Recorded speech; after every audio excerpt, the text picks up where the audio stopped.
All right, well, if GM goes down, ultimately, if it just goes away, it's pretty clear it's going to take the fall, right? Those supposedly greedy bondholders. Now, most of them apparently not content with big concessions in exchange for little more than a 10% stake in the company. Michigan Republican Congressman Thaddeus McCotter on how this likely all plays out. Congressman, we're going to have you in the flesh. Thanks, Neil. One of the smartest folks in your esteemed body, I'd like to announce. It's a very low bar, but I appreciate it. Let me get your sense of where this all ends up. I mean, it's bankruptcy, right? Yeah, it's just like with Chrysler, any bankruptcy for reorganization. I think what we're increasingly realizing is that GM will go into a reorganization bankruptcy. The key for us in Michigan, obviously, now is, A, we don't want to see surprises like we saw with the Chrysler going into bankruptcy, with 8 more plants being announced to be lost, with 9,000 jobs, the dealers. We'd like to have certainty of what will happen should we go in, so that the workers can know, so that the people... Well, who's lying? Because as you and I were briefly chatting during the break, and I think during your last appearance here, I always wondered if we had mentioned the B word up front, bankruptcy, which was equivalent to mention the D word, depression. But had we mentioned it back then, where would we be now? I think what we're seeing in many ways is a prepackaged bankruptcy. And the fact that the administration didn't say where the end result was going to be for Chrysler, although it was pretty obvious to a lot of people it would be hard to pull that deal off in 30 days with Fiat.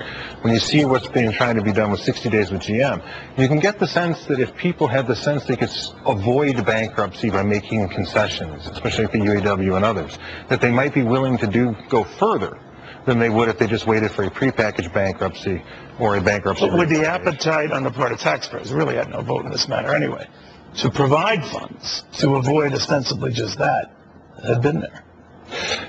Well, I don't know. I think that the question becomes, if it was a prepackaged bankruptcy or a end result, what would the appetite have been? But it's still bankruptcy, right? Well, it's not the liquidation, which is what we were very concerned with. But we might be going that route, right?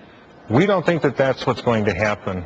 We hope it's not going to happen, and we're doing everything we can. So what do you make of this presumably extended deadline that we've been reporting on? It goes past May 31st. If we can get to the 90% bondholder buy-in, which the Obama administration has made one of the preconditions to avoid bankruptcy, I think that would be very helpful. Well, why are they the boogeymen in all of this? That if it goes down in flames, they're the reason? Well, they've set the deadline. They've set the targets. The Auto Task Force has been working across the board. They've even gone so far in some cases within the Chrysler bankruptcy of saying how much they could advertise. So when you set up a system, when you set up a process, when you set up the goals and the mandates, and the end result occurs, it's your process. But it goes against legal due course business process, right? I mean, all of a sudden bondholders in this case are in the back of the line, not presumably where they would normally be in a situation like this in the front of the line.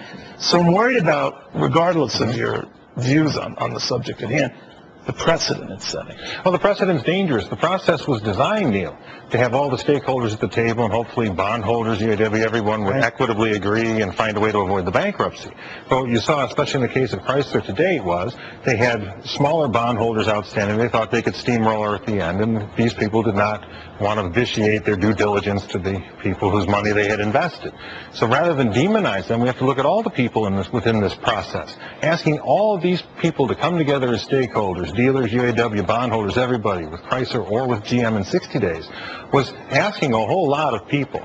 And it was also leading to the potential that you would not have an equitable resolution, and you would have people demonized to avoid the culpability for having set up a 30-day process with a bankruptcy deadline. So that I really think the administration never thought Chrysler would miss that deadline. I thought they thought they'd steamrolled by. 5 years from now, will there be a GM? There'll be a GM. Will there be a Chrysler? I believe there'll be a Chrysler. I believe that at least on our end, they're going to do the best they can to make the cars that they can. The Fiat, those cars, I can pick them up. They're so small. You've been working out, Neil.